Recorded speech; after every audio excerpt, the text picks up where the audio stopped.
Hi there, everyone. Hey, how you doing? Hope you're doing well today. Welcome to Cooped Up Live. Hey, um, Cooped Up is my website while we're waiting on folks to join. You can visit it anytime.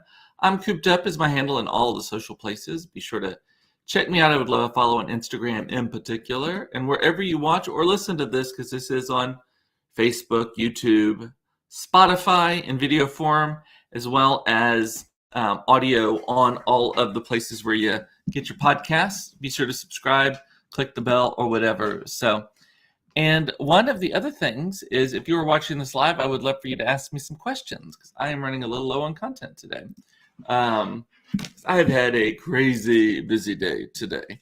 So I guess the biggest news, which actually ended up being kind of a snooze, here in North Texas, is that today's high was, I don't know what it was. It was supposed to be in the 80s today when it was like 102 yesterday. They're like, oh, we're getting this great cold front. So it did produce quite a storm last night. Parts of our neighborhood lost power. We had like a gully washer in our street. Just the street flooded. There's mud everywhere. When I did my walk this morning, I had to jump across some mud puddles on the golf course because the bridges, they have like a creek, but it's technically a floodway, and so when it does, it's like a flash flood that goes through there. So the bridge was covered in mud. But here's the thing. They said it was going to be a lot cooler. Maybe technically, maybe the temperature was like 20 degrees cooler, but it did not feel much cooler outside this morning because the humidity was so high. Now, right now, it feels a lot better. I may, after I talk with y'all, go sit on the front porch for a little while. I was going to say with a glass of wine, but I'm not drinking at the moment. I'm trying to detox a little, give my body a break, some recovery. Also, need to lose a couple of lbs. So last night I discovered, so I did the show yesterday. I was like, oh, we're going to have salmon for dinner. And I had forgotten to defrost some. So I went down the street to Aldi to get some salmon. $212 later. Isn't that always the case when you go to Aldi? $212 later, I roll into the house with every possible food item that you could buy there. I love that store so much. And including some kombucha that I wanted to try that was only like $2 a bottle. And so last night, and if you don't know what kombucha is, it's basically like, I'm going to make it sound terrible, but it's not. It's like fermented, it's like wine that doesn't get you drunk, basically, and it has like a sour taste to it. But it's supposed to have like probiotics in it, make you healthier, all that kind of stuff. Well, I bought some of that last night to try it out, and I poured just a little bit of it in because I actually don't like it that much. It's got like this apple cider vinegary smell to it that kind of throws me off a little bit. It's lake water. Yes. So I put a little bit in a wine glass. I put ice in the wine glass, a little bit of kombucha at the bottom, and then I put club soda with it. And it's like a pomegranate ginger one or something like that. It was delicious. It was quite lovely and refreshing. And if I'm drinking it in a glass, it makes me feel like I'm having the nightly ritual, which maybe I need to get rid of that. I need to try to get myself out of that part as well. But it felt better. And so, and my gut feels better for it too, because supposedly kombucha, I don't even know how you spell that, but kombucha has probiotics in it and some other biotics and bionics. I don't know, a bunch of stuff in it. But anyway, so that's what I did yesterday. So maybe after this, I will go sit down with my kombucha cocktail on the front porch and watch the runners. And I enjoy sitting on my front porch. I enjoy watching the fitness go by. I don't mind it when the fitness is shirtless also, but even if it's not, I don't mind. Yes, I've turned into that lecherous old man. My mother's not watching today. She texted earlier. She's so sweet. She texted earlier that she couldn't watch today live. So, but cooler temps in Texas. Supposedly it's just going to stay the same. I'm hoping the humidity will go away and the temps will stay the same. That would be lovely. That would be quite lovely. I dressed like I was cold. Little t-shirt, long t-shirt action. What else? I have learned So many words today, by the way. And you say, what words could you possibly need to know, Cooper? What could you not know already? So I was listening to Beyonce's Renaissance album, which I adore. I listen to it just like end to end, twice a day.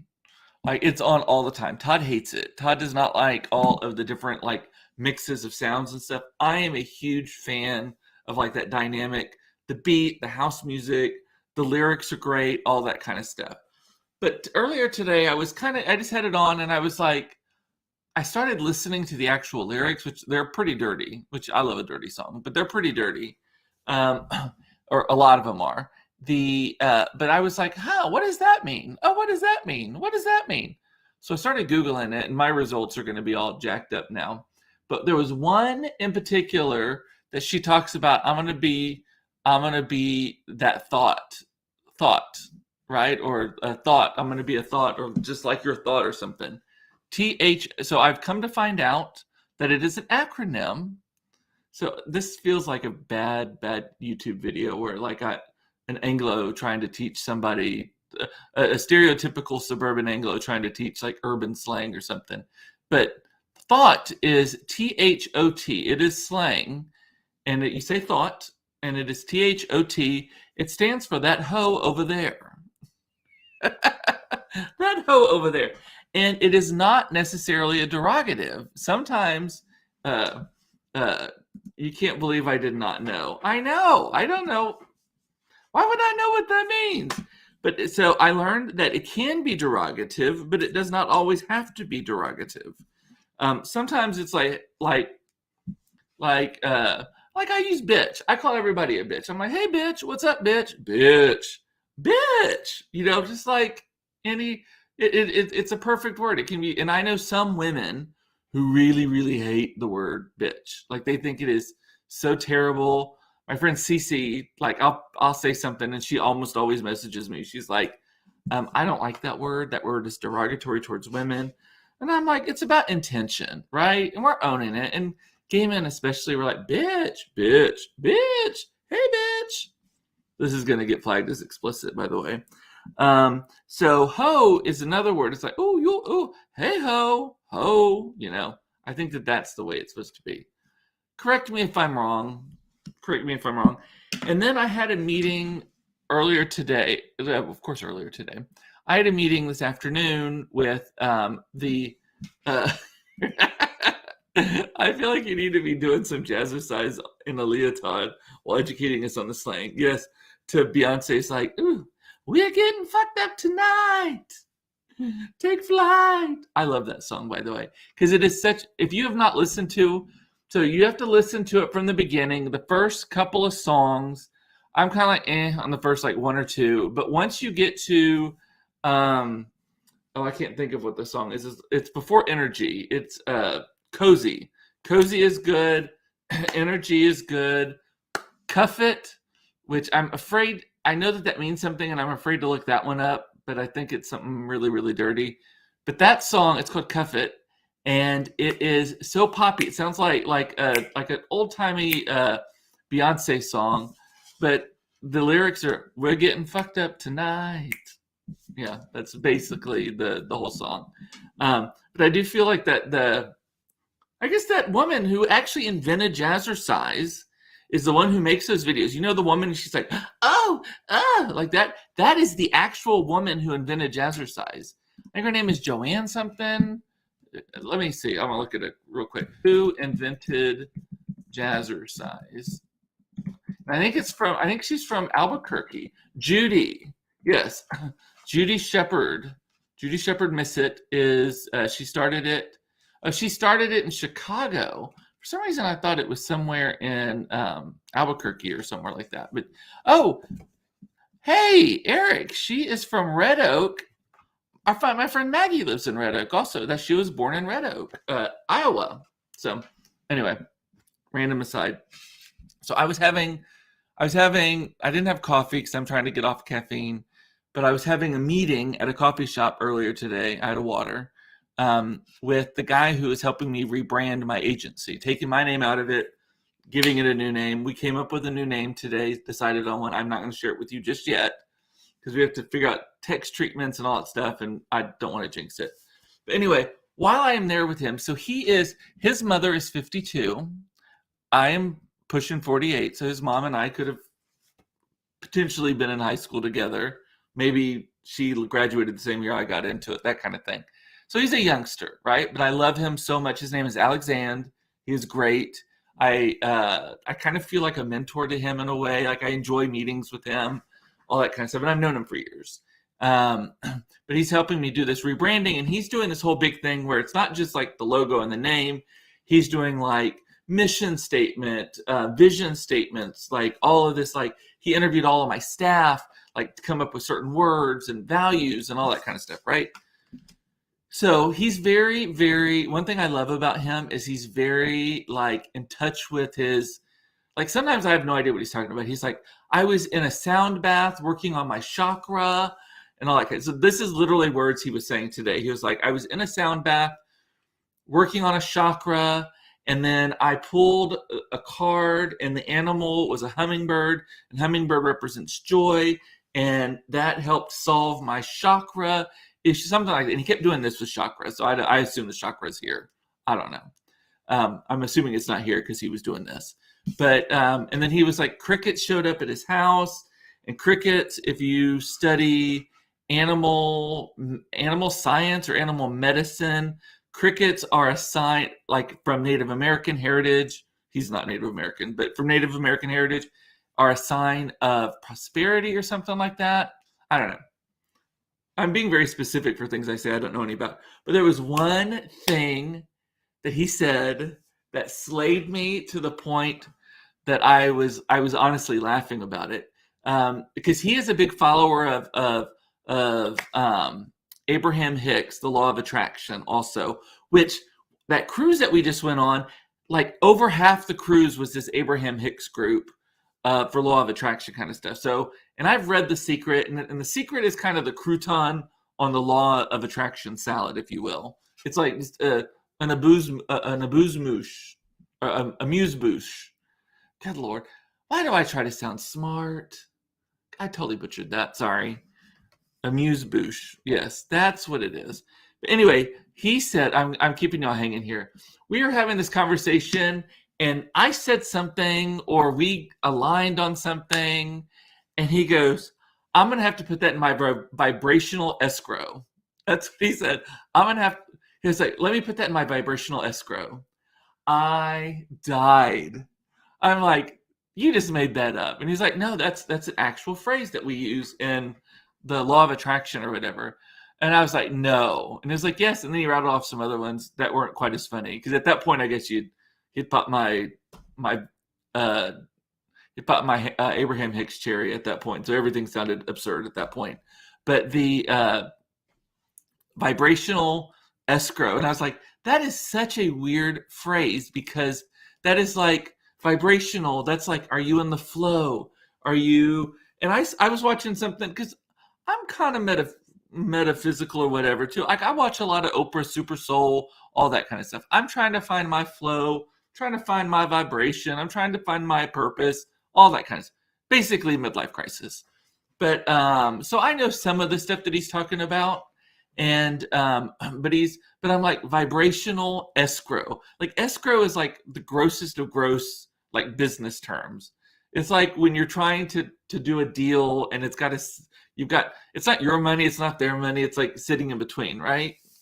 So vibrational escrow. That's right up there with emotional bank account. I have taken multiple courses in the Stephen Covey 7 Habits of Highly Effective People. You should take it if you haven't, or at least read the book. It's a fantastic book. And if you can take a class, it's great. But one of them is all about emotional bank account, that where you how you treat people and the feeling people have towards you is a bank account that you are building up and building up and building up. And occasionally you have to, just like a bank account, occasionally you have to take a withdrawal, right? And the key is to make sure that you have enough goodwill built up that when you do take a withdrawal, that it is not going to overdraft your account. It is not going to bankrupt you. It is not going to make that person go into debt emotionally with you because you have hurt them in a way or taken something or leaned on them in a way that is too much, right? So I kind of put maybe emotional bank account is backward looking and vibrational escrow. I'm going to have to start using that. Vibrational escrow. I need to look it up actually to make sure I'm using it right. But yeah. So I feel extra cool today between thought, that hoe over there, and vibrational escrow. Cooper's got the phrases. So so I've also started walking again. I've been walking between 2 and 3 miles a day. I have always walked about 2 miles a day when I'm in my walking moments of life. So I walked again yesterday and today and the other day also, and while we were at my in-laws' house. But yesterday I added something, and y'all are gonna laugh at this, but I added push-ups. I did 10 push-ups yesterday. Today, and I didn't even do the good push-ups. I have the upper body strength of like a 9-year-old boy. Like I have no upper body strength whatsoever. I have the upper body of a 9-year-old boy and the mid body of a 50-year-old man. So I'm trying to maybe balance that out a little bit. But so I did 10 push-ups on my knees with my ankles crossed yesterday to make it easier. And also keep in mind, I'm 6.5 feet tall. So just the sheer angle of me being full body is a lot of weight to bear. And it's a lot of weight to bear. So I did 10 push-ups yesterday. I am so fucking sore today. I can feel it all right here. Are these called lats, I think? I can feel it in my lats. I can feel it in my pecs. Right here. I can feel it kind of in, like, right here in my rib cage, underneath my pecs. My tits, whatever you want to call them. Yeah, so it obviously did something. Maybe I should try it again. Is that how you make muscles? You do it twice, 3 times, 4 times consistently? Monica's saying use the Peloton. Here's my issue with the Peloton. And I love it. Peloton, though, is strictly aerobic. There's hardly any, you build some muscles in your legs. But here's my thing. Have you ever looked at someone who is like an avid cyclist? They are always so lopsided looking to me. Like Lance Armstrong, for example. Lance Armstrong, or any of the other famous ones, maybe someone more contemporary, I can't think of one. But they always have the little girl arms, the little boy arms, flat chest. They're skinny as can be because they're just working themselves out. They have the big legs. But then they're like, it's almost like one of those. Do you remember when we were kids? There was that thing where you put it up like half. You could flip it, and maybe it was a crocodile on the top and a hippopotamus on the bottom, and then you do it again, and it was an elephant and a mouse, that kind of thing. Yeah, that's how I feel about the bodies of a lot of people who bike. Did you look at your muscle definition? Whoop, whoop.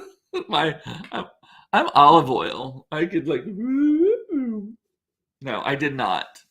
I don't like looking at myself in the mirror. I know that's horrible to say. I shouldn't should myself to death, but on this I just don't like my body right now. I'm at the highest weight I've ever been in my entire life. I am a naturally skinny person with fat people habits. That is my problem. So what else? Oh, that actually reminds me though. Good seg, Cooper. I saw a quote today that destroyed me mentally. So I was reading about sports randomly. I was reading about how the Texas Rangers have, in the last week or so, have fired both their general manager and their president of ops, right? And how people are like, some people are like, yes, finally it's about time. Other people are like, well, that's sad, whatever, But the one thing that I read this quote. I didn't even write it on my card. I wrote it on my little screen over there. There was this one about the guy. So this guy named Daniels, who was the youngest person ever, I believe, to be a president of something or a high-level person in an MLB team, right?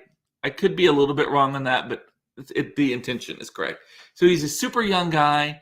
He started in like 2002, 2005, something like that. Early 2000s, he started with this job. Youngest person to ever have it.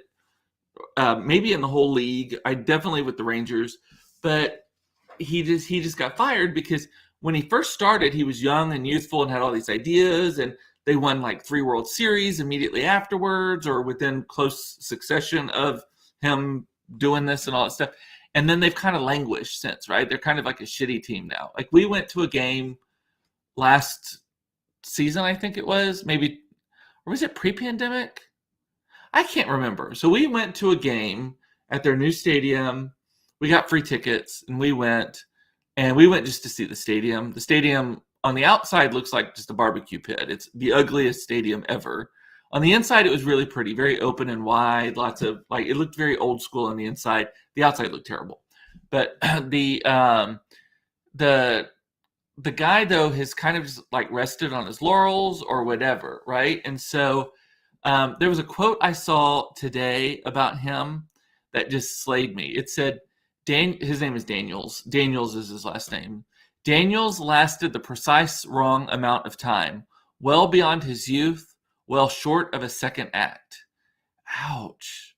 Like, as a middle-aged person who's full on in a midlife crisis, oh my God, that well beyond his youth, but well short of a second act. Ouch. Does that land with y'all? That's up there to me with that lyric from When We Were Young, my favorite song from Adele, like literally my favorite song. It's also from Adele. It's up there with I Want to Dance with Somebody with Whitney Houston. But let me photograph you in this light in case it is the last time that we might be exactly like we were before we realized we were sad of getting old. It made us restless. That just, I gave myself goosebumps saying that. I love that lyric so much. It's so deep. Let me photograph you in this light. I won't subject y'all to that. That's terrible. But yeah, so that quote, getting old, y'all. And on that note, also, I tend to talk about that a lot, don't I? My 25th anniversary from college is coming up, and I'm one of the co-chairs. I talked about that a little bit yesterday. But I'm looking at this, and I may have talked about this yesterday. I don't remember. And you're just going to listen and be interested again the second time. I was looking at the list of people that we needed to contact, like our classmates from the class of 1997 at SMU. They sent us a spreadsheet. We're supposed to say who we were going to contact to let them know that the reunion was going to come up, let them know that they were giving opportunities, all that kind of stuff. And so some of the names, I'm looking down and I'm simultaneously impressed with how many names. I'm like, oh, I know her, Amy Clark. She's a judge in Austin. I know him, blah, blah, blah. I know them, blah, blah, blah. Nyasha Willing, I know them. Like just routed it off. And there's a bunch of them. And then there's some that you're like, oh, I think I remember that name. Keep in mind, my SMU graduating class was smaller than my high school graduating class. Because SMU is surprisingly, or at the time at least, was a surprisingly small school. Everyone thinks it's a lot bigger because it also has the law school, the divinity school, the engineering, the MBA, the Masters of Liberal Arts, Masters of Fine Arts, that sort of thing, right? But the undergraduate, at the time I graduated, was like 4,000, 5,000 people. So, but I'm looking at this list and I'm like, okay, I recognize all these names 25 years later. Wow, wow, wow. And I'm like, oh, she lived down the hall from me in the dorms, or we had algebra or anthropology class together, whatever. But then I'm looking at the list and I'm like, who the fuck is that? Who the fuck is that? Like names that just did not even register. I'm like, how is that? Like how did I not even recognize that name at all, right? And then what's even weirder is when you see names on the list of people who graduated with you that you did not even know were in your graduating class. So like there's a guy down the street from me who I texted, I'm like, hey, you're on my list of people to contact. I did not even know we were in college together at the same time. Like I knew he went there, but I didn't know that we were like both in the class of 97. So, and he was like, oh, I'll go if you go. I'm like, yeah, that's fun. And then there's actually other people in my neighborhood here that I did not even know went to SMU at all. And I certainly didn't know that they were the class of 97 as well. So that just kind of blew my mind. And what else? Monica is calling it the chicken body. Yes. Oh no, she currently is it super skinny legs and large torso. That's her chicken. She currently has the chicken body. Yes, that's so funny. Um, and Tawana is reminding me that there are workout classes on the Peloton, strength training, yoga, stretching. I know I subscribe to that. I subscribe to Beachbody. I have Apple Fitness because all these things come with other things that I have. So I have no excuse at all for being out of shape aside from can't wanting to. Yeah, so I need to. I have a whole gym in my house I'm not a member of. If you've been to my house, I have a huge room that has a treadmill, it has a Peloton, it has a full set of weight equipment, like the pull down bars and the leg presses and the bench presses. It's got 2 TVs in there, more than the rest of the house. It's got a yoga mat. What else do we have? Oh, free weights, all of that. I walked through it to get to the laundry and to put the dogs away. And then the last thing I had on my list, so it's final call to ask me any questions, anything. It does not have to be related to anything I'm talking about, the last call. I saw on my Facebook memories today that it said that Eric and I and our friend Craig had lunch 4 years ago today. I believe we've had another one since then, but 4 years ago today. And I'm like, that was fucking 4 years ago? And I guess, we were talking about it the other day that I feel like the pandemic has screwed up my sense of timing. Like, pandemic was 2.5 years ago is when it started, right? 2.5 years ago. Like that feels like a long time ago. But at the same time, I'm like, that was the before times and now we're in these times. But when a lunch was longer ago than I was in my entire college, longer ago, that just blows my mind. Blows my mind. And I can still remember the gossip, the tea we were drinking, the tea we were spilling, all of that. So look at me with another, look at me, I'm young. That was a total flex. Monica hates it when I say flex. Oh, that was a total flex. Someone who works with me, she says low key a lot. She was like, I'm low key good at that. Or I'm low key a super fan. And I have found myself starting to say that as well. So I am in full blown midlife crisis. Alrighty, anything else? Mama, you missed a good one if you're listening to this on the replay. Alrighty, well, with that, I'm going to say bye. I love you. It's important to know you are loved. I love that you watched this. Thank you. I will not be here tomorrow. Tomorrow is going to be an off day for me. Mason has a doctor's appointment that I have to take him to, and it starts at 3 o'clock. And it's usually about 2 hours there and back and all that stuff. So flex those muscles you have from your 10 push-ups. I'm more sore on the back, actually. I would need to turn around and do one of those. What is that pose like that? Yes, that I see. That pose that I've seen maybe some hot guys do on my Instagram. So